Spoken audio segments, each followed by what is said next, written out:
I'm Eric Loy, and welcome to Eric Loy Interviews. On this podcast, we talk with folks from the VTuber community on their channels, their talents, their stories, where they come from, and their plans for the future. Tonito joins us. Hi. Hi. Hey, please introduce yourself to everybody. Hello, my name is Tonito VT. I am an albino vampire streaming on Twitch. Well, I appreciate you coming on with us. When did you get started with streaming? So I've actually been making video content slash streaming for a really long time, since 2013, 14. Oh man, that's ancient according to, Yeah. to the internet. So what made you what gave you the idea to switch over to VTubing?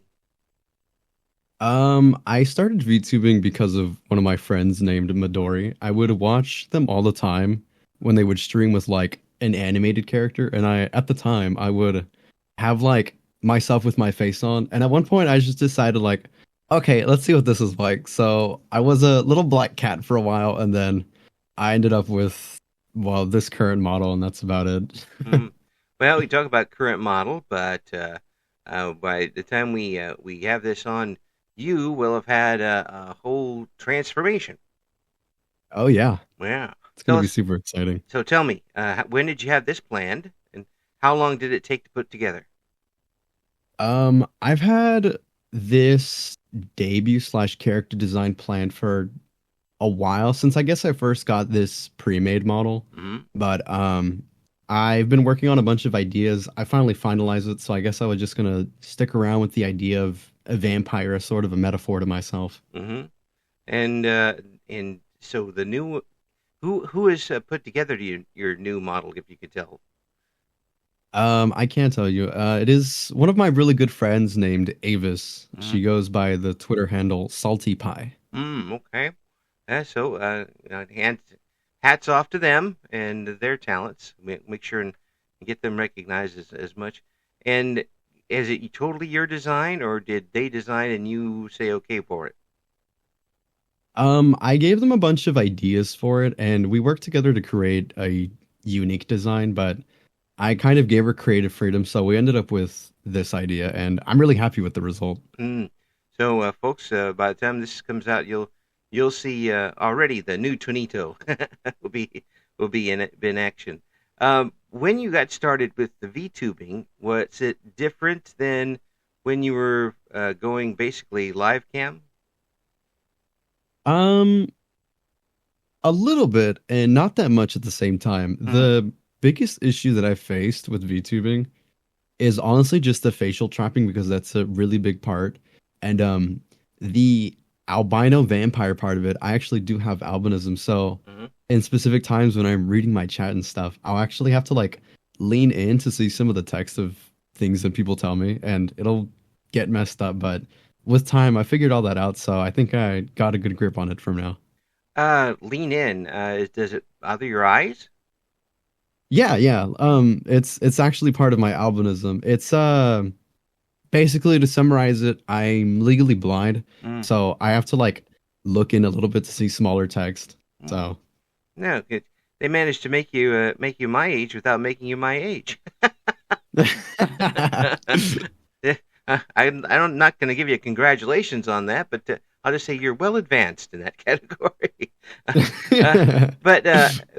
So given that, is it tougher for you to play these games if your eyesight causes you problems? Honestly, not really.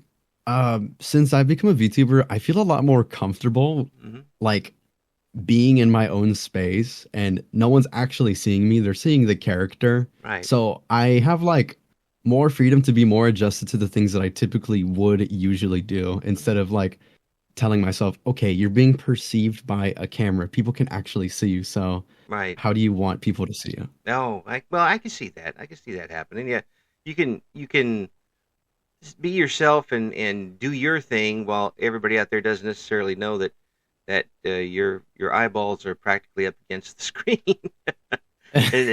in some instances, in gaming as a whole, even without going on, is it tough for you to see some of the detail when it's going on the screen, or do you have Um, any way that can help you out there?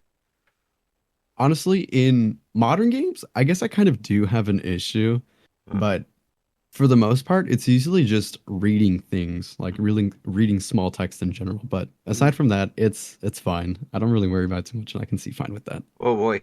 So you wouldn't want any of my old Commodore 64 games, which are almost all text. That would be tough. Does it?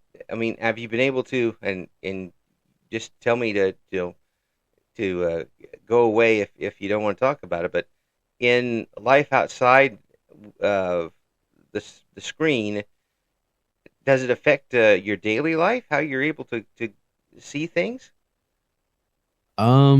Actually, yeah, but Mm, it's not as bad as you might think it is. mm, I guess in my personal life, I have some adjustments on occasion mm-hmm, because reading regular text science paper for like a book or something, I usually keep a magnifier mm, on me so I can just see it closer and the text is a lot bigger. Um, Other things, I guess walking across the street, not really, because around my area there's a lot of like auditory signals that give away like, oh, okay, time to cross, time to do this and that. So mm, not mm. really. Oh, that's good that you have at least an environment that helps you out a little bit with Yeah. that. Actually, I um, I'm glad you're able to have a situation where it's not really to at least to the audience, it doesn't matter Yeah. that they're it's not something they'll automatically pick up on as it goes. But Yeah. so when you were doing the live streaming, did it make it harder for you? Um, yes and no.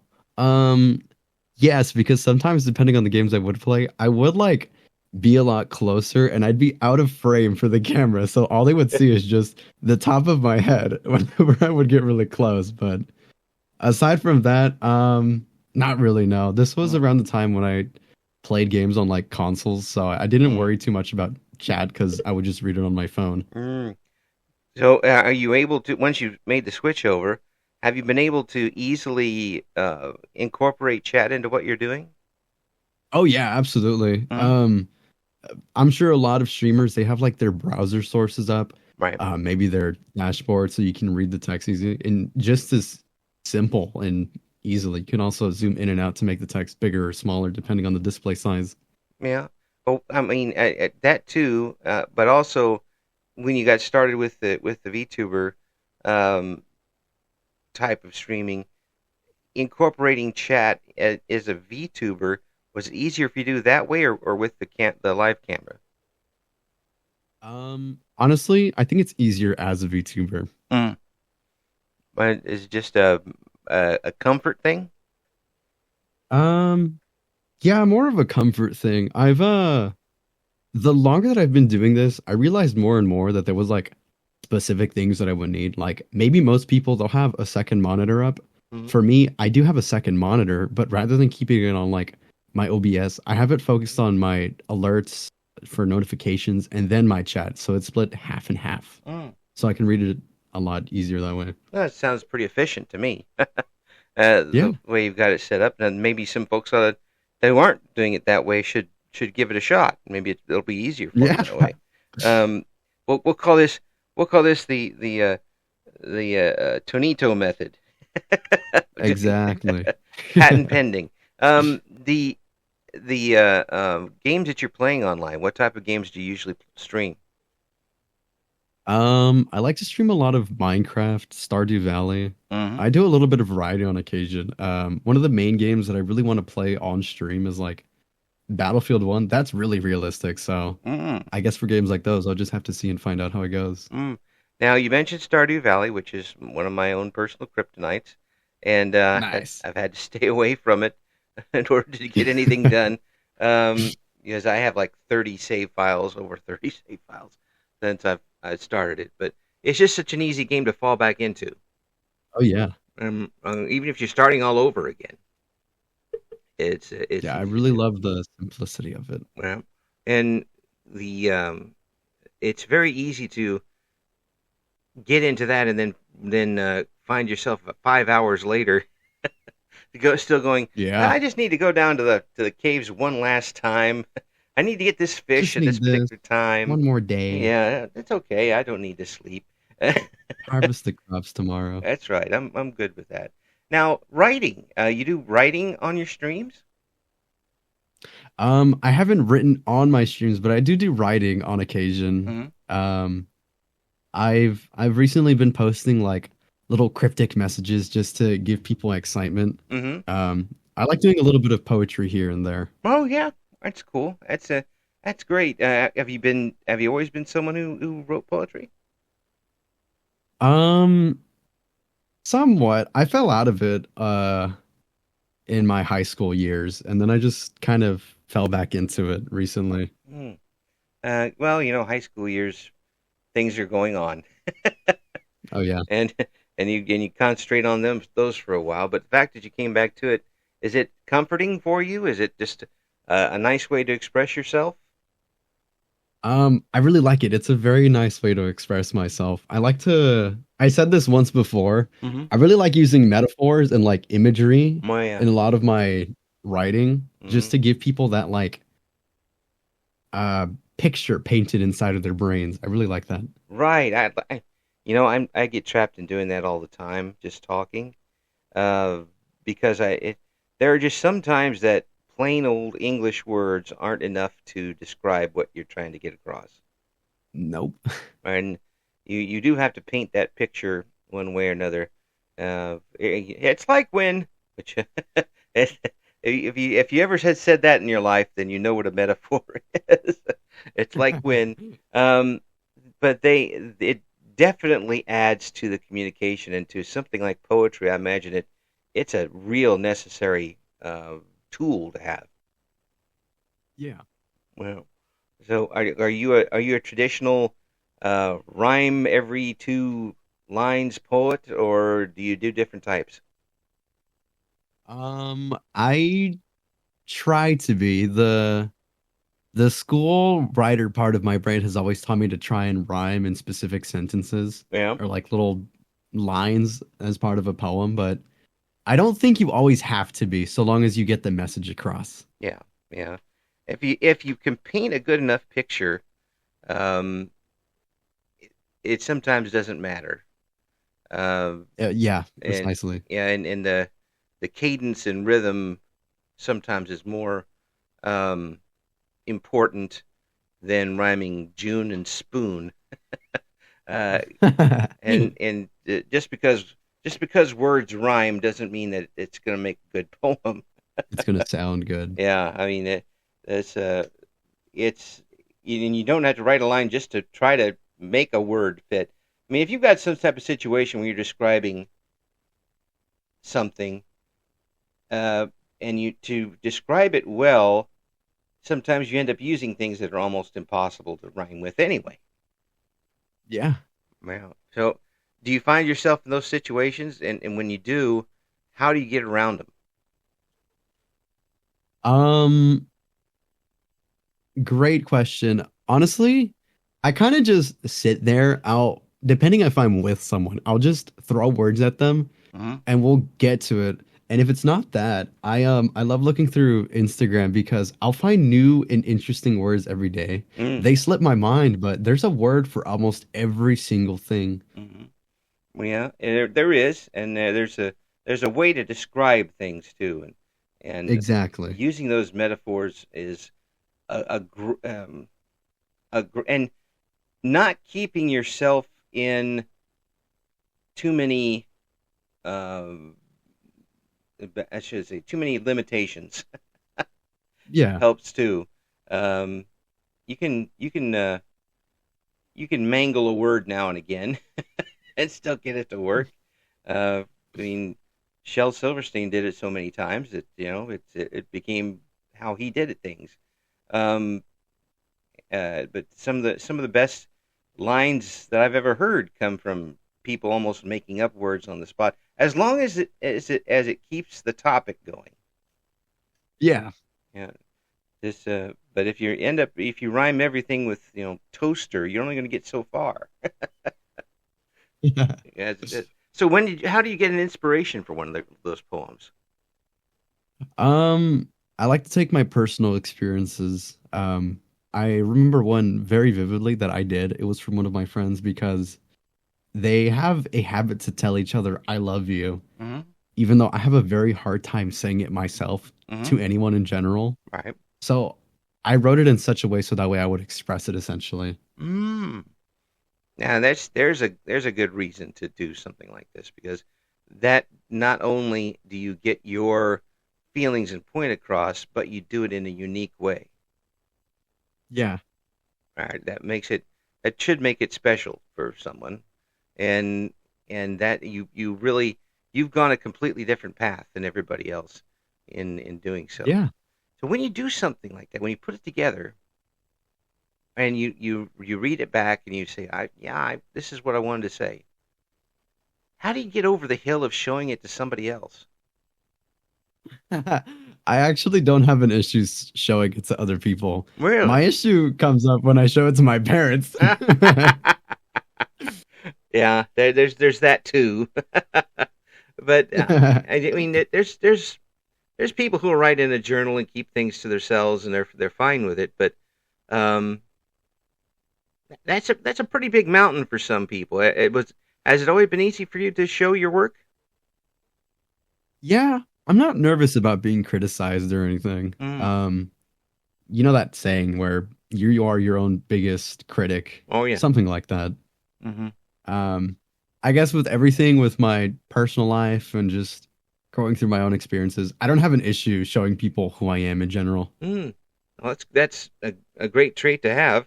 Hats off to you for that, because um, and this, I guess, being a VTuber and being a streamer might help bring that out a little bit because there's not a lot to hide Yeah, when you're on. But um, a lot of folks are very talented and would rather keep it to themselves.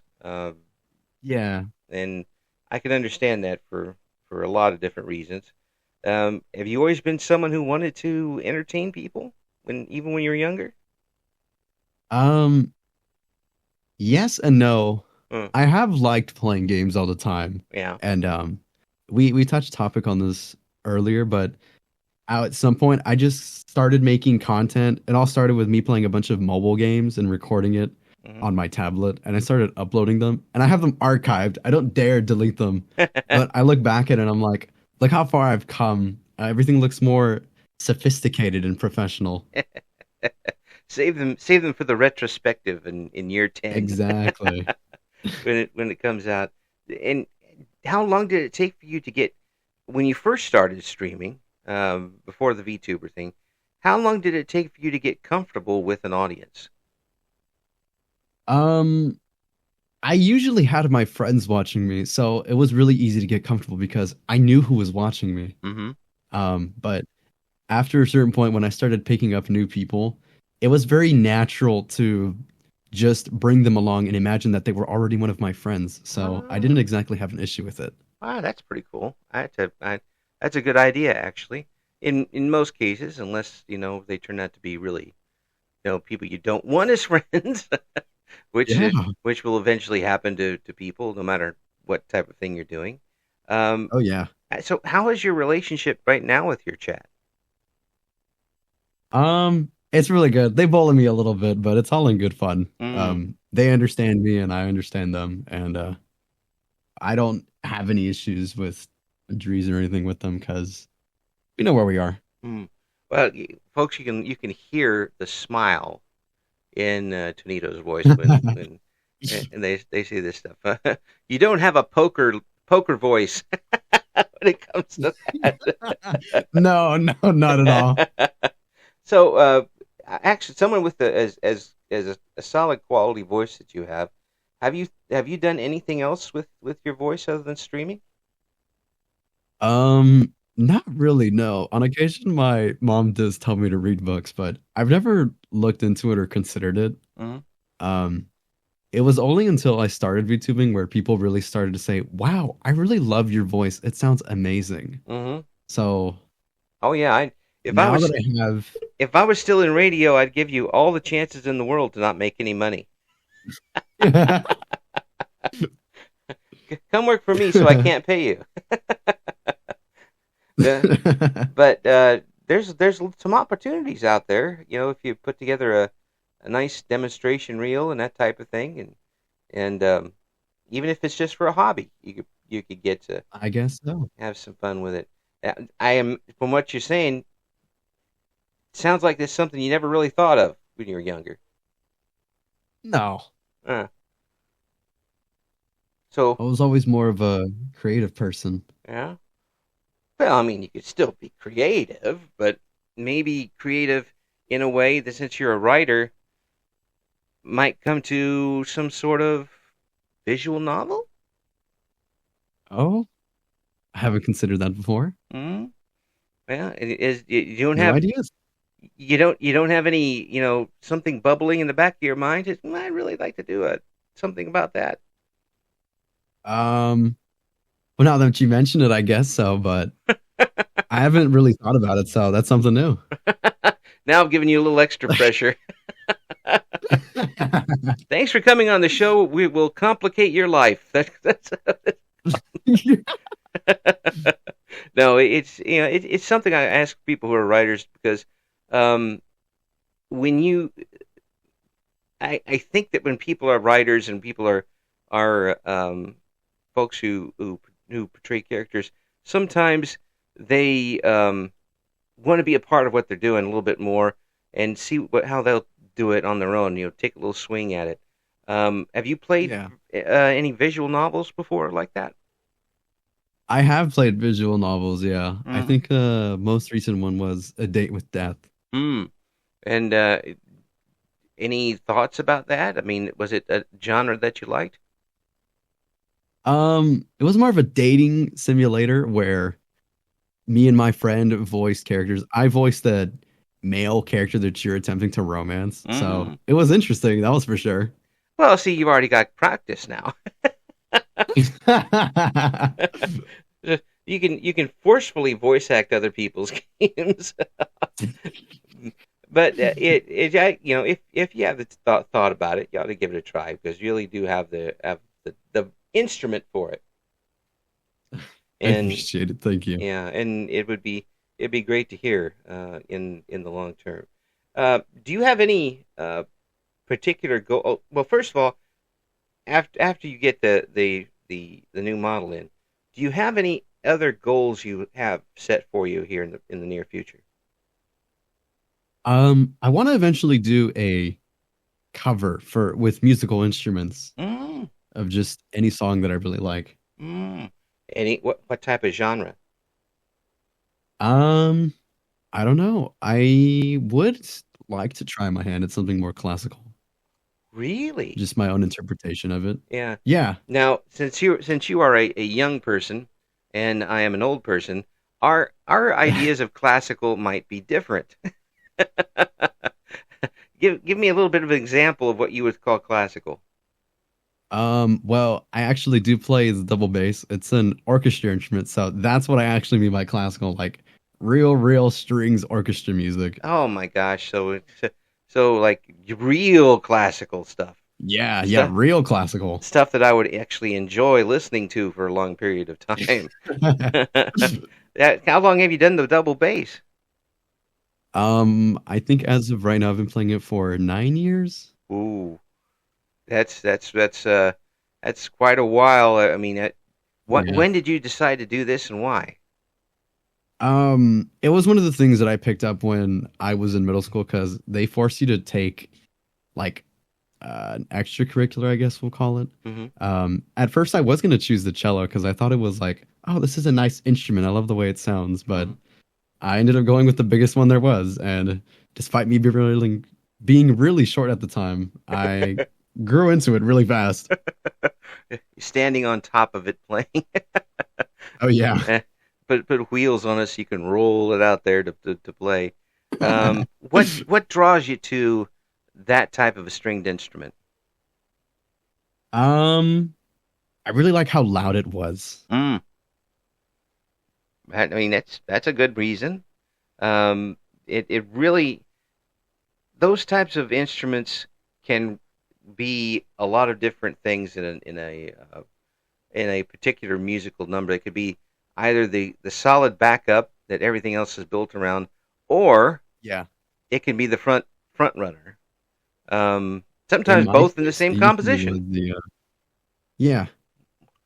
Yeah. So are In you? my case, it usually was the sorry. Go ahead.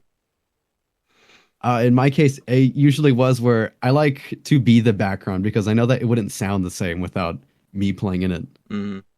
Oh yeah, it is. It is very different. And being a part of a group, um, how does that how does that kind of train you to be a team player? That you have to Absolutely. yeah. Um, Yeah. and what type of group do you play in now, or are you playing in a group? No, I haven't played in a group in quite some time. I dropped it when I was in college, but I've been playing it here and there Mm. since. Don't drop a double bass; it's too heavy. It's too big. You said that yourself. Even if you need somebody else to help carry you around, it's too big. But the fact that you're an obviously very creative person, um, have you been able to show all the creativity you'd like on your VTubing streams? I have not. I have a lot of ideas, but I don't have the right equipment to execute them. I'm missing Mm, one very important part to what well, I want to do. not a microphone, I hope. No, it is not a microphone. That's that's pretty basic. Oh yeah. But uh, would you like to compose music online? Would you like to what is something that you would like to do creatively you haven't done yet? Um. Oh wow. Creating music as in composing it. I haven't. Well, writing it. I guess I haven't done it in a really long time. But something I want to do. Yeah, I do for sure. I do want to create a cover Mm, of something similar mm. that people can hear. That would be really cool to hear. Um, Yeah. a double bass version of a particular um, song or composition. Uh, Yeah. would it be a popular song, or would it be a composition from the past? I guess it really depends. There's a little bit of everything you can always apply with any instrument, really. But should it come around, I'm not limited to just the double bass because I do play a bunch of other instruments. Ah, I just keep uncovering more and more talent that you have here. And what other instruments do you play? I also do play the piano and the guitar. And the drums and the marimbas and the flute. And, so you're a one man band, is what you're saying. Not to flatter myself, but maybe. Well, that's great. Have you gotten the programs to do electronic music and sampling and recording on your own, or is that what you're waiting for? Yeah. I actually have done slash messed around with a bunch of different music programs to, Mm, I guess, record everything, see how it fits into a song mm. with all the drums and the bass and the vocals and everything else. That sounds like too much fun.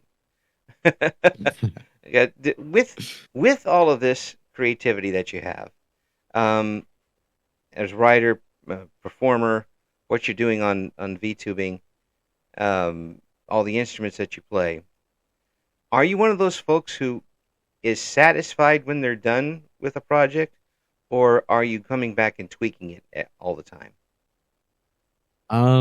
No, I'm satisfied. Huh? When you're I know done, for you're a lot of done. people, yeah, when I'm done, I'm done. See, I hear so many people like, I could always go back and do this. Nope. When you're Yeah. finished, you're finished, right? And you're ready to move on to the next thing, I guess. And and try something else new. Now, um, with all your skills and the poetry that you're doing and the gifts that you have musician wise, are you going to come up with some individual songs? Maybe. I have ideas here and there. I mean, I've obviously written already Mm-hmm. with poems. It can't be that much harder to compose a song. Yeah. I'm just going to Famous add. last words. I'm just going to keep adding things to your list to do. have you ever have you ever built a pyramid? Mere pyramids are really nice. You can put one in your backyard. You see it for centuries. Well, it's absolutely a monument to your talent and what you're able to do. That you're able to do these things and do them well and entertain not only the people out there in your chat, but entertain yourself. And sounds to me like you're sounds to me like you're pretty satisfied with everything that's going on. Am I right in hearing that? That I'm not satisfied? That you are satisfied. That I am satisfied. Yeah, I'm pretty Well, happy with where I'm at. well, but you're always looking forward though. Yeah, I'm always looking forward. Mm, Hope everyone is at least. mm. Yeah, once you get to a certain age, you're just lucky to look anywhere at all. I just look to make sure I've got my cereal in the morning and go from there. It absolute pleasure to talk with you, and it's great to hear somebody that not only is as talented as you are, but also enjoys what they're doing and is able to have outlets for that, so you can share it with us. When you get these new projects that I've assigned to you going, let us know so we can get it out there for you. But really, anything that's coming up, let us know. By the time this comes out, you'll have your new model up. You'll have kind of you're going to do a re-debut, right? That kind of thing. Um, some people would call it that. I'd like to call it a debut because Mm, this would be me, mm. completely me. Yes, absolutely, absolutely, Tonito coming up. uh, Thank you so much for coming on. Absolute pleasure. And Of course. come back again and let us know what's going on with you. Okay. I would love to. Thank you for listening to Eric Loy Interviews. Join us again next time when we talk to another member of the always interesting VTuber community.